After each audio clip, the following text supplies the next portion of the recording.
नमस्कार दोस्तों, उत्तर प्रदेश का बलिया और बलिया का शहर का ये कासिम बाजार एरिया, जहाँ मैं बचपन स्कूल में हूँ।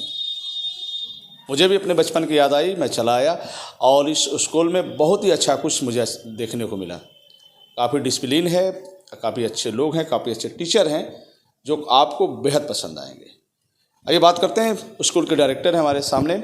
मैम, कैसा यहाँ का वातावरण है? जी, मेरा नाम शाल्गुनी पायल है। मैं बचपन प्ले स्कूल की डायरेक्टर हूँ जो कासिम बाज़ार में है।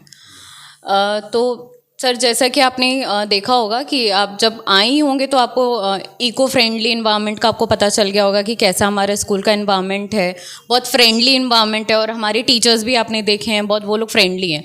और जो भी बच्चे हमारे यहाँ आते हैं वो मतलब ऐसे करके आते हैं कि वो वापस जाना नहीं चाहते हैं।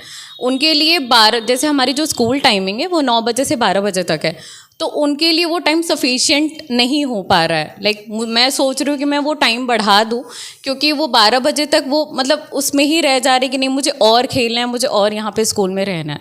तो मैं इस बारे में सोच रही हूँ सर। पायल जी, जब बच्चे करते हैं क्लास में तो पहले सबसे पहले क्या भूमिका होती है इस विद्यालय की, स्कूल की? सबसे पहले तो आते हैं, जब हमारे स्टूडेंट आते हैं तो सबसे पहले हम प्रेयर कराते हैं उनसे। 2 प्रेयर होती है हमारी, एक इंग्लिश प्रेयर होती है, एक हिंदी प्रेयर होती है। हम प्रेयर इसलिए कराते हैं ताकि बच्चों को जो एटिकेट्स हैं, जो मैनर है, वो उनको सीखे। और जो भी, जैसे मान लीजिए कि आजकल बच्चे जो स्पिरिचुअल हैं, ठीक है, बहुत मतलब पाठ पूजा में बहुत मतलब उनको बचपन से ही वो चीज़ सिखाना पड़ता है या कराना पड़ता है। जैसे मान लीजिए कि हमारे यहाँ डे केयर की भी फैसिलिटी अवेलेबल है। तो बच्चा 2.5 साल का बच्चा आया तो वो बच्चा अपनी बचपन से ही वो सीखेगा, क्योंकि सर हमारा टैग ही है, क्योंकि बचपन एक ही बार आता है। तो वो जब वो बचपन में ही वो अपनी सीख लेगा ना, तो वो आगे जाके वो चीज़ उसका ही काम आएगा। अच्छा, मैंने आपके इस कमरों में, स्कूल में, क्लास में मैंने देखा है तरह तरह के बच्चों के खिलौने हैं, कुर्सी हैं, मेज़ वगैरह सब कुछ अच्छा है आपके पास। डिस्प्ले काफ़ी आपका बड़ा है, कमरे भी अच्छे सुंदर हैं। तो कोई भी अपना बच्चा आपको देना चाहता है पढ़ने के लिए, कोई माँ बाप, तो उसके लिए क्या रिक्वायरमेंट होते हैं आपके? सर, अगर जो भी पेरेंट्स हमारे यहाँ एडमिशन करा रहे हैं तो सबसे पहले हम इनको विज़िट कराते हैं, हम अपना स्कूल दिखाते हैं, हम अपनी फैसिलिटीज़ दिखाते हैं। एक आप प्ले स्टोर पे हमारा एक एप्लीकेशन है, बचपन 360 एप्लीकेशन। वो एप्लीकेशन के थ्रू वो पेरेंट्स अपने बच्चों को घर बैठे देख सकते हैं। हम कैमरे का एक्सेस भी देते हैं ताकि वो निश्चिंत हो के वो घर जाएं, जो भी पेरेंट्स हैं अपने बच्चे को छोड़ के यहाँ पे चले जाएं। और जो भी हमारे पास जो टूल्स हैं, जैसे मान लीजिए कि हमारे पास मॉन्टेसनरी टूल है, उससे बच्चों का माइंड बढ़ता है। जो भी बहुत से ऐसे कैटेगरी के हमारे पास टूल्स अवेलेबल है, तो ये सब फैसिलिटीज़ हम प्रोवाइड कर रहे हैं। तो अभी तक फीडबैक क्या आया है लोगों के? चूँकि आपने बताया ना कि हमारे पास 20 से 25 बच्चे अवेलेबल हैं अभी इस समय, तो उनके माता पिता की तरफ से, उन परिवार की तरफ से क्या फीडबैक आ रहा है? सर, अभी तक तो फीडबैक काफ़ी अच्छा रहा है। और मैं जितनी भी पेरेंट्स जिन्होंने एडमिशन ऑलरेडी करवा लिया है अपने बच्चों का, तो मैं उनसे यही बोलती हूँ कि सर, मैम, जो भी है आप लोग का सपोर्ट अगर बना रहेगा तो डेफिनेटली मैं आगे आप लोग को बेस्ट फैसिलिटीज़ प्रोवाइड करूँगी अपने एंड से। और सर, मैं यही कहना चाहती हूँ सारे बलिया के पेरेंट्स से, एक बार प्लीज़ हमारे स्कूल आइए, विज़िट करिए। चाहे आपको एडमिशन करवाना हो चाहे नहीं करवाना हो, लेकिन आप एक बार प्लीज़ हमें विज़िट करिए, स्कूल हमारा देखिए, हमारी फैसिलिटीज़ को देखिए, तब आपको पता चलेगा कि हम क्या प्रोवाइड कर रहे हैं, एक्चुअली बलिया में हम क्या दे रहे हैं। जो बलिया में हम दे रहे हैं वो शायद ही कोई प्ले स्कूल देता होगा। पायल जी, स्टाफ, मतलब बात करें टीचर, कितने लोग हैं आपके पास? टीम क्या है? कितने लोग टीम में शामिल? क्योंकि छोटे छोटे बच्चों को केयर भी करना पड़ता है, उनको टॉयलेट तक ले जाना, सब कुछ कराना, भोजन टिफिन खुलाना, देखना, उसके लिए कैसे मैनेज करती हैं आप? सर, हमारे यहाँ जो टोटल स्टाफ है वो 5 है। जैसे 5 टीचर हैं हमारे और 2 मेड्स अवेलेबल हैं, ठीक है। तो मेड्स वगैरह, जो बच्चों को टॉयलेट लग गया या जो भी टॉयलेट जाना है तो मेड्स वगैरह करते हैं।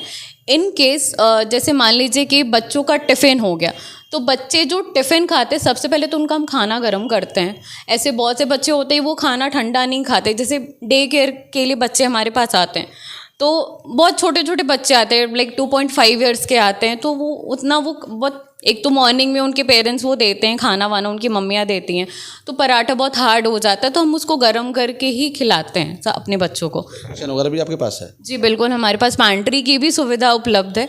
और मतलब जो भी बच्चा टिफ़िन लेकर आ रहा है हम उस खाने को गर्म करते हैं अच्छे तरीके से, बहुत हाइजीन तरीके से हम खाने गर्म करते हैं। मेड्स हमारी उनको फिर खिलाती हैं, हमारी टीचर्स खिलाती हैं एक एक बच्चे को। और अभी तक तो मुझे यही फीडबैक मिला है, लाइक जो भी प्रायर जो बच्चे दूसरे स्कूल में पढ़ते थे, तो मैं फीडबैक लेती थी कि आपने वो स्कूल क्यों छुड़वाया, तो मुझे फीडबैक मिलता था कि हाँ मेरा बच्चा टिफ़िन नहीं खाता था या मेरे बच्चे का एक्टिविटी नहीं शो होता था। लेकिन अभी तक मुझे जो मेरे स्कूल का मिला है, मुझे फीडबैक भी मैंने स्पेशली लाइक हर एक पेरेंट्स से मैंने फ़ोन करके मैंने फीडबैक लिया कि आपका क्या एक्सपीरियंस रहा। तो मुझे अभी तक जो फीडबैक मिला है उन्होंने बोला है कि नहीं मेरा बच्चा बहुत ज़्यादा खुश था। सबसे अच्छी बात है पेरेंट्स के लिए यही होती है कि उनका बच्चा उनका जो भी वो खाना प्रोवाइड करे वो ख़त्म हो गया, वो फिनिश हो गया। तो मतलब एक होता है ना कि जब बच्चे घर जाते हैं तो वो अपना लंच, मम्मियाँ जो है होती है लंच बॉक्स चेक करती है कि मेरा बच्चा खाना खाया है नहीं खाया। तो ये खुशी की बात होती है उनके लिए कि नहीं हमारा बच्चा खाना खा चुका है। एक चीज़ और जानना चाहते हैं, जैसे बच्चों को लाने के लिए क्या व्यवस्था है, उनके घर से यहाँ तक कैसे बच्चे पहुँचते हैं, क्या साधन है आपके पास? सर हमारे पास वैन की फैसिलिटी अवेलेबल है। वैन के लिए हम एक आईडी कार्ड प्रोवाइड करते हैं। जैसे मान लीजिए कि मम्मी होंगे, पेरेंट्स होंगे, मम्मी पापा होंगे, बच्चे के पेरेंट्स होंगे, और जो थर्ड पर्सन है जो उनको रिसीव करेगा उनका हम एक आईडी कार्ड देते हैं जो 3 पिक्चर्स डले रहते हैं, एक 2 पेरेंट्स होगा और एक थर्ड पर्सन हो गया। हमारी वैन पिक एंड ड्रॉप, जो भी जहाँ पे बच्चे का घर है, जहाँ पे घर का दरवाज़ा है वहीं पे ही वो ड्रॉप करते हैं, पिक भी वहीं से ही करते हैं। कोई स्टॉपेज हम प्रोवाइड नहीं कर रहे। पहले आप लखनऊ में थे, बलिया लखनऊ छोटा ठीक है, यहाँ पर आपका जन्मस्थली है। ये मन में कैसे आया कि हमको बलिया में सेटअप देना है और बचपन में ही रहना है? सर जैसे कि मतलब स्कूलिंग तो मेरी यहीं से ही हुई है, तो मेरी स्कूलिंग मुझे पता है कि मैंने यहाँ पे क्या सीखा है, एक्चुअली क्या सीखा है, और जब मैं लखनऊ गई तो मैंने वहाँ पे क्या सीखा है। तो उससे मैंने कंपेयर किया कि यहाँ पे अभी कुछ भी नहीं है जो एक्चुअल जो आज के जनरेशन को मिलना चाहिए। आप समझ रहे, मतलब आजकल के जनरेशन हमसे आगे हैं, तो एक्चुअल जो उनको क्या चीज़ मिलना चाहिए वो चीज़ मैं यहाँ पे लाना चाहती थी, जो मैं बेस्ट फैसिलिटीज़ दे रही हूँ। और सर ब्रांड तो ब्रांड ही होता है, जो बचपन एक बहुत ही बड़ा ब्रांड है जो 1200 प्लस सिटीज़ में अवेलेबल है हमारे स्कूल, ठीक है। तो उस चीज़ को सोच के कि नहीं लाइक बलिया का जो इन्वायरमेंट होता है यहाँ पे कम्युनिकेशन बहुत बेकार है, लाइक बहुत ही ज़्यादा। अगर आप बाहर जा रहे तो ही आपका ये मैटर करता है। और सर मैं एक चीज़ बोलना चाहती हूँ, अगर आपका कम्युनिकेशन अच्छा है, प्रोनाउंसिएशन अच्छा, तो आप कहीं भी बेयर कर पाएंगे। अगर आपका बोलने का तरीका या कम्युनिकेशन आपका बोलने का तरीका अच्छा नहीं तो आप कहीं भी बेयर नहीं कर पाएंगे। वही चीज़ मैंने सोच के ये मैंने बचपन अपना खोला है।